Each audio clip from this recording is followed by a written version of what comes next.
আমাদের কালুখালীতে এতদিন তো মন খুলে তেমন ঘোরার জায়গাই ছিল না, কিন্তু এখন দিন বদলেছে।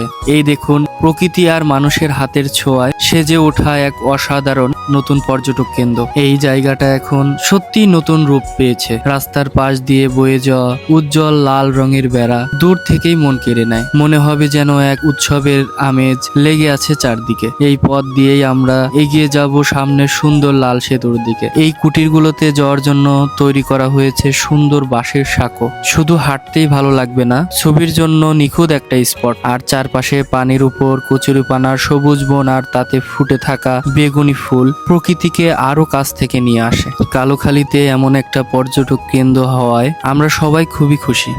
এখন আর ঘোরার জন্য বাইরে যাওয়ার দরকার নেই। বিকেলের শান্ত সময় কাটাতে বা প্রিয়জনদের সাথে নতুন অভিজ্ঞতা নিয়ে কালুখালীর এই নতুন স্পট এখনই ঘুরে আসুন। কালুখালীর এই নতুন গর্ব, চলুন সবাই মিলে এই সৌন্দর্য উপভোগ করি। নতুন এই পর্যটক কেন্দ্রে আপনাদের স্বাগতম।